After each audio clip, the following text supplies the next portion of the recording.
Hey there Internet, Michael Bisog here. It's the 29th of September 2017, and today we're going to talk about the three most divisive things in America: racism, fascism, and the media. Specifically, we'll be talking about the link between the three, so stay right there.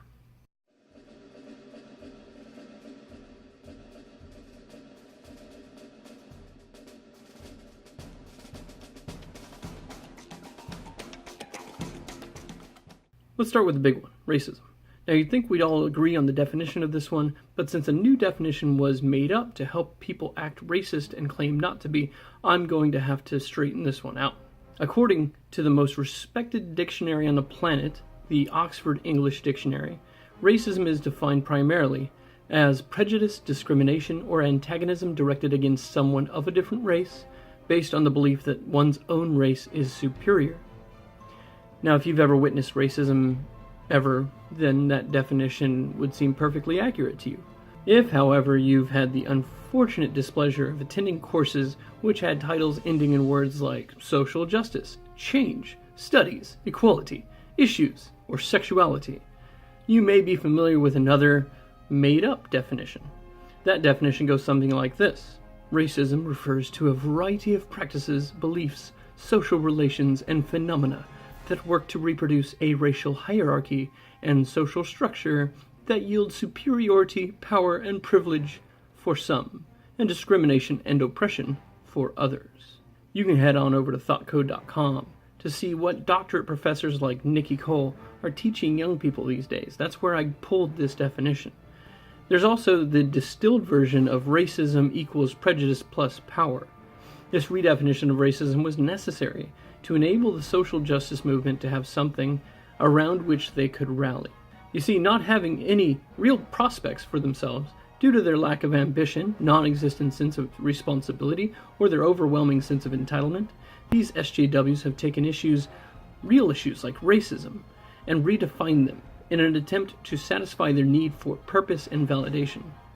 Finding the great battles for civil rights already been fought and won by men and women far more disciplined, moral, and virtuous than themselves, they decided to take an act straight out of the Don Quixote playbook. By making up the problem, they can be assured they will not be defeated, nor will the problem ever be solved. Instead, they get to feel virtuous by fighting windmills of their own making. If you're not familiar with Don Quixote, I suggest you pull up Wikipedia and read it before continuing with this video. Go ahead. Okay, you're back. Okay. So, they would have you believe that only white straight males can be fully racist. And the level of racist one can be goes down from there depending on the historical power structures into which one might fit. I, of course, disagree. May I submit Exhibit A? You gonna die, you and your little ugly kids, man. Go get bashed against the stones, man. Yeah, death to you goops. Yeah, that's right. Death to goops, man. You white people are angry because you couldn't use your white privilege card to get invited to the Black Lives Matters All-Black Memorial Day celebration. Wow.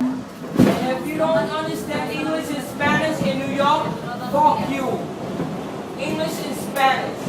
Not African, not Chinese, not Japanese, not Jamaican, not Indian. See, we all know that this made-up definition is ridiculous. Historical structures don't really matter, nor could they. First of all, one could claim membership in a label, or structure, or whatever, to which they don't properly belong, like Sean King or Rachel Dolezal. Second, there's no way to lock down in any meaningful way what a person's exact level of historical oppression or power was. For instance, if a person's four grandparents were one European, one African, one Asian, and one Native American, would it be possible for them to be racist? Under the made-up definition, there's no way to know. It's up to the virtue-signaling wannabe warriors to decide whether you acting like an a-hole is racist or something that someone else deserved. But here's the most important reason why this made-up definition doesn't work. Who would you rather take your cues from? Someone that hides in their classroom lying to college students about race? Or Dr. Martin Luther King Jr.?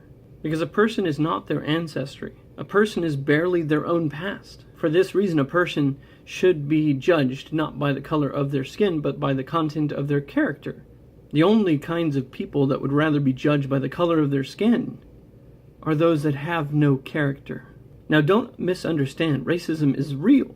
Racism is a bad thing. But racism is not a real problem in the United States. Take a moment. Breathe. Wait before you blow up the comment. Think about racism in the 1920s or 1890s or 1950s and 60s. That was a real problem. Laws against different races riding the same buses or trains or eating at the same restaurants, marrying each other, testifying in court against each other, those are real problems. People being hung by mobs of violent criminals that don't accept the rule of law or the Constitution. That's a real problem. The racism which exists in the US now is not a real problem. But these SJWs are trying to make it one. And since they were quickly becoming the source of ridicule they were aptly deserving to be, they've masked up and are now using force to spread their nonsense. They're using words like racism, fascism, racist, and fascist to describe everyone who doesn't believe in their giants. And they're using real, albeit mostly ineffective, weapons and violence to prevent people from exposing their giants as the windmills that they really are. And why are they getting away with this? Well, they get away with calling people racist because, as with the communist witch hunts, people don't want to defend others against accusations of racism if it risks them being accused of racism themselves. And they get away with calling people fascist mostly because people don't know what fascism means. In fact, SJWs use those two terms interchangeably, racist, fascist. Time for a 30-second history lesson. Benito Mussolini was a socialist that used students dressed in black to intimidate his government into accepting him as the ruler of Italy, and then began murdering his political opposition. He came to power before Adolf Hitler and was praised by Lenin in an address to a socialist delegation in 1922. Fascism is a form of socialism. Now, you've probably been told that fascism was racist, but historically that makes no sense. Italy was the safest place in Europe for Jews until Germany took it over.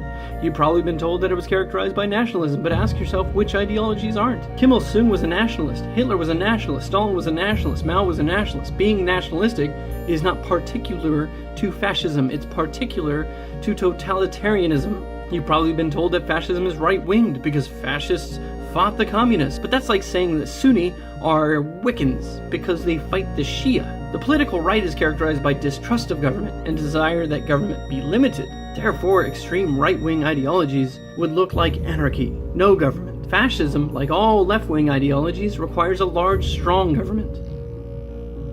So next time someone calls a person a fascist, you ask yourself, does that title fit? You keep using the word. I don't think it means what you think it means. Or is this person being slandered or libeled? Ask them.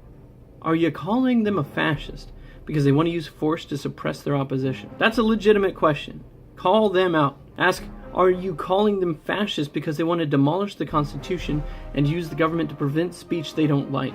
Ask them that. Or, more likely case these days, are you calling them a fascist because you don't want people to know that you are the fascist? And if you've read Don Quixote, you know he has a little helper, Sancho Panza, and in our story here, that's the media. I'm sure you've read headlines accentuating racial labels or exaggerating racial motivations and generally painting a bleak picture of the current American racial experience.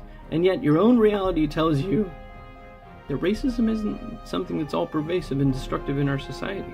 These two concepts don't concur with each other. Racism is there. It's not a good thing by any means, but it's like the smell of a waste processing plant. It's annoying. It's disgusting. But it doesn't have any real power to injure you. There isn't any institutional or systemic racism anymore. All those democratic policies of the past have been demolished, except for affirmative action. So when you read headlines, try getting into the habit of purposely deconstructing the headline. Mentally remove the racial labels and consciously understand what kind of effort it took to do that. How many race-baiting labels did they use? Were they necessary? Or is the media just using race to capture your attention? Should the headline be, say, black man shot by white man? Or should it be man murders coworker? Now, if the title were something like black man shoots Hispanic man while yelling, enter racist epithet here, perhaps that label's necessary. I'm not saying you should ignore it altogether, and the idea of colorblindness is ridiculous. We see it, we understand that people are different than us. Oh, but the purpose here is to not let your mind be shaped by the media. Do your part to make this already amazing country even better by following Morgan Freeman's advice. How are we going to get rid of racism until... Stop talking about it. I'm going to stop calling you a white man. Yeah. And I'm going to ask you to stop calling me a black man. If you think that this is the path forward, then share this video. If not, let me know why not in the comments below. Either way, don't let people get away with using the word racist or fascist when it doesn't apply. Understand that there are people that are racist. The only way someone is going to get past that is if everyone is judged by the content of their character instead of the color of their skin. Understand that Antifa are fascists. Call them out. Don't let the media dupe you into believing that they're not, when a simple comparison between their actions and Mussolini's black shirts proves that they are. And by the way, you ardent racists out there aren't off the hook either. If you are KKK or you're actually wearing a swastika, then you're a worthless piece of ignorant garbage. But whether you're wearing a swastika or kneeling during the anthem or using Twitter far too much for your position, I support you and defend your right to do so. Just because I don't agree with you doesn't mean I would suppress your freedom of speech. So what have we learned? Racism exists, fascists exist, but the fascists are calling everyone racist, and they're using violence in the media to silence those who prove them wrong. Did I miss anything? Let me know below, or hit me up on Twitter or Minds. With that, if you like this video, please click like, and don't forget to share it. Remember, if you don't share, the terrorists win. If you want to see more of this content, go ahead and click that subscribe button. It's been fun for now, be safe, and I hope to see you again soon.